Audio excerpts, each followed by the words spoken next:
Olá,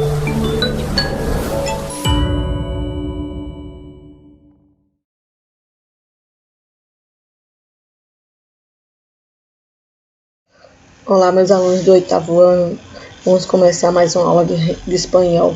Nesse caso, é uma revisão dos conteúdos da terceira unidade, certo? Dos conteúdos que vai cair na prova online de vocês. Então, acompanhe a aula, por favor, com o livro. E qualquer dúvida, vamos tirar durante a nossa aula ao vivo. O primeiro assunto que a gente vai estudar na nossa aula de hoje é o pretérito imperfeito de subjuntivo, certo? Que está na página 51 do livro de vocês. Então, acompanhe a aula, por favor, com o livro de vocês na página 51. Aqui a gente tem exemplo de 3 verbos regulares conjugados no pretérito imperfeito de subjuntivo. Assim que vocês verem, vocês já vão ver que tem uma diferença nesse tempo verbal. A primeira é que ele é um verbo que tem 2 formas de se conjugar em espanhol, não é isso? Aqui, como exemplo, a gente tem o verbo de primeira conjugação, o verbo hablar, onde fica na primeira forma hablara ou hablasse, hablaras ou hablasses, hablara ou hablasse, habláramos, hablássemos, hablarais, hablasses e hablaram e hablassem. Outro exemplo que a gente tem agora é um verbo de segunda conjugação, que são os terminados em ER. Como exemplo, temos o verbo comer, que fica comiera ou comiesse, comieras ou comiesses, comiera ou comiesse, comiéramos, comiéssemos, comierais, comiesses, comieram, comiesse. E temos também um verbo de terceira conjugação, verbo regular, que é o verbo bibi, que é o verbo terminado em IR, e fica bibiera, bibiesse, bibieras, bibiesses, bibiera, bibiesse, bibiéramos, bibiéssemos, bibierais, bibiesses, bibieram ou bibiessem. Então, o pretérito imperfeito subjuntivo tem 2 formas. Então, vocês viram, né, aqui, ó, 2 formas de se conjugar, 2 formas corretas. Todas as 2 estão corretas na língua espanhola. Tem a primeira, que é a terminada em ra, cantara, e a que termina em se, cantasse, que são equivalentes quando funcionam como formas do modo subjuntivo. Então, são 2 formas corretas, são 2 formas usadas. Se você colocar uma ou outra na prova, está correto. Para formar o verbo, tomamos a terceira pessoa do plural do pretérito indefinido, do verbo que queremos conjugar, e cambiamos o final por on, por estas terminações. Então, esse tempo verbal ele é formado da terceira pessoa do plural do verbo conjugado no pretérito, dos verbos conjugados no pretérito indefinido, certo? O que queremos conjugar. A gente só faz trocar o final por on, tirar o ron e bota as terminações correspondentes. Primeira conjugação, que é o verbo cantar, fica cantaram no pretérito definido. Já no pretérito imperfeito subjuntivo, vocês tiram o ron e acrescenta a correspondência, ra ou se, que corresponde tanto à primeira como à terceira, porque são iguais. Na segunda conjugação, a gente tem aqui o verbo beber, certo? Que no pretérito definido na terceira pessoa ficará bebieron. Aí a gente tira o ron e acrescenta a terminação. A gente está como exemplo aqui utilizando yo e ele usted. E fica bebiera ou bebiesse. Na terceira conjugação, um exemplo, o verbo partir, que fica partieron. Então a gente tira o ron e acrescenta a terminação correspondente, partiera ou partiesse.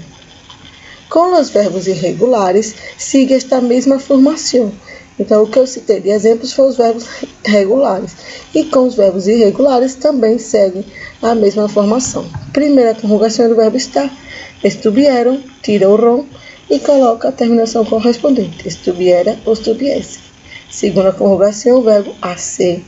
Fica hicieron, tira o ron e acrescenta a terminação correspondente. Hiciera ou hiciese. Terceira conjugação, o verbo venir. Vinieron, tira o ron e acrescenta a terminação correspondente. Viniera ou viniesse. Aqui, como exemplo, a gente tem o verbo hablar. Outro exemplo de verbo regular. Fica hablara ou hablasse, hablaras ou hablasses, hablar ou hablasse, Aqui, notem que a primeira e a terceira são iguais, tanto na forma com a terminação ra ou se. Habláramos, hablasseis, hablarás e hablasseis, e hablaram e hablassem. Aqui, hablássemos.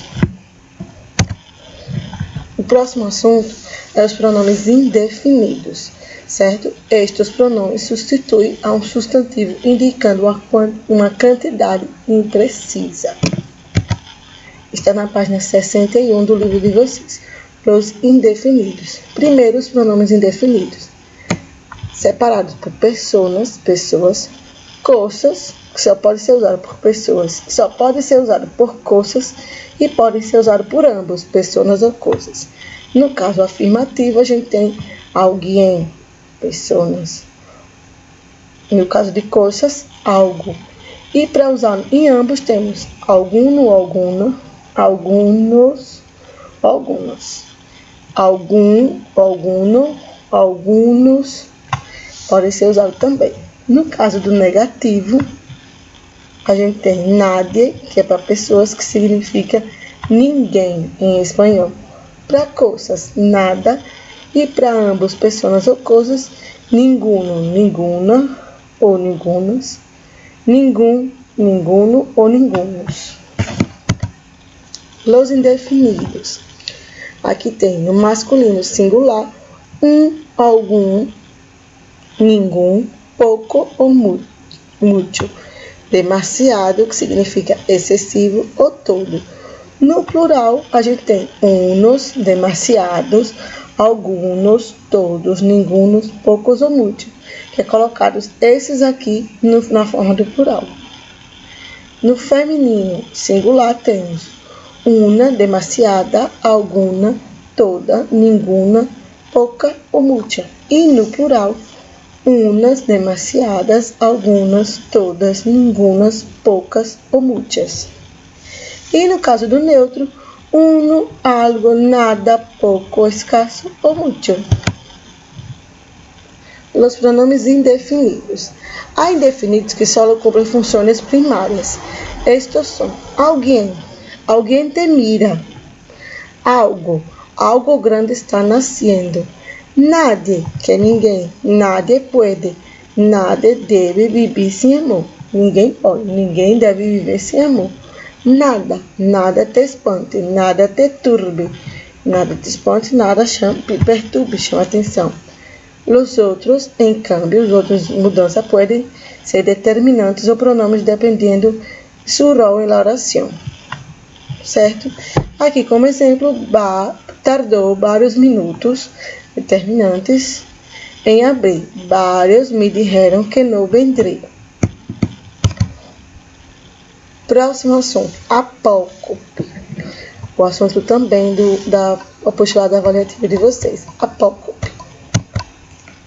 Página 63 de espanhol. Então, la apócope é a supressão, que é uma perda, de uma ou mais letras ao final de uma palavra. Esse câmbio, essa mudança, se dá em certos adjetivos, quando aparece delante de substantivos masculinos ou femininos, pero todos em singular. Então, quando vocês ouvirem essa palavra apócope, já associa a perda, certo? Então, na verdade, é uma perda de uma ou mais letras ao final de uma palavra. Essa mudança se dá em certos adjetivos quando aparece diante de substantivos, tanto no masculino como no feminino, porém todos no singular. Vamos ver essa diferença. A gente tem aqui exemplos de adjetivos plenos, que são os completos, e tem esses mesmos adjetivos sofrendo apócope, que é chamada a forma apocopada. Então, de azul aqui a gente tem adjetivos plenos e aqui formas apocopadas. Exemplos: bueno, e apocopada fica buen. Malo, mal. Grande, gran. Alguno, algum, com acento. Ninguno, ningum, com acento. Primeiro, primeiro e terceiro, terceiro. Então, não esqueçam esses termos. Adjetivos plenos, formas completas, chamadas de formas plenas, e adjetivos apocopados, que são reduzidos. aqui a gente tem outros exemplos. Adjetivo, uno. Quando sofre apócope, fica que era um bocadilho. Essa frase no feminino fica quiero una manzana, sem apócope. Bueno, fica buen, um buen dia, sofrendo apócope porque está diante de um nome masculino. E és uma buena persona, não sofre apócope porque é feminino. Malo, fica mal, a mal tempo, buena cara. És uma mala costumbre. Aqui sofreu porque está diante do nome no masculino. E aqui não sofreu porque está diante do feminino. Primeiro, fica primeiro. És o primeiro dia da semana. E não sofrendo, és la primeira semana. Terceiro, fica terceiro. O terceiro capítulo habla de sofrendo apócope. Aqui não sofre porque diz la terceira parte del parte. Alguno, fica algum. O asterisco indica que recebe acento. Algum dia vou à Espanha. Não sofre apócope aqui, que diz, tienes alguma ideia? Porque a ideia está no feminino. Ninguno, fica nenhum. Novamente, o asterisco indica que a forma apocopada recebe acento, diferente da forma plena que não tem acento. Aqui não há nenhum livro. E na forma plena, não há nenhuma mulher. Então, não esqueça. Uno, fica um. Bueno, fica buen. Malo, mal. Primeiro, primeiro. Terceiro, terceiro. Alguno, algum. Ninguno, ninguém. Veamos algumas regras do apócope. Vamos ver algumas regras do apócope. Não se apocopam, não se reduzem os adjetivos femininos. Buena, mala, primeira e terceira. Exemplo, ela é uma buena amiga. Então, não vai sofrer apócope esses aqui. Certo? Mi hija es la primeira nieta de la família. Primeira não sofre apócope. Segundo, não é la forma apocopada reduzida de segundo. As duas palavras têm sentidos diferentes. Então, segundo não é a forma apocopada de segundo. Os únicos que vão sofrer é primeiro e terceiro. O segundo lugar é tão importante como o primeiro. Aqui não está apocopada porque está no final da frase e não vai vir nenhuma palavra depois. E aqui, segundo os expertos, as redes sociais podem tornar-se uma adicção. Segundo os especialistas, as redes sociais podem tornar-se um vício. Pronto, gente. Agora a gente vai terminar. Esses foram os assuntos da revisão de vocês, estudados no capítulo 5 e 6 do livro, e as atividades do livro 8, que corresponde ao livro do 8º ano de espanhol. Capítulo 5, vocês vão responder o quaderno de atividades que está no final do livro de espanhol. Revisão e ampliação, páginas 102 a 105, certo? Que corresponde às atividades do capítulo 5. São atividades de revisão dos conteúdos. Não deixem de fazer, vocês vão fazer durante essa semana. E qualquer dúvida que existir, vocês vão tirar comigo durante a nossa aula ao vivo. Porque todos esses assuntos estão presentes na prova online de vocês. Então, não dá para ficar com dúvida. Qualquer dúvida que tenham sobre esses conteúdos, vocês vão tirar comigo durante a nossa aula ao vivo, tá certo? Então, respondam a atividade. E durante a nossa aula ao vivo, a gente vai corrigir toda essa atividade para que não hajam dúvidas e vocês façam uma boa prova.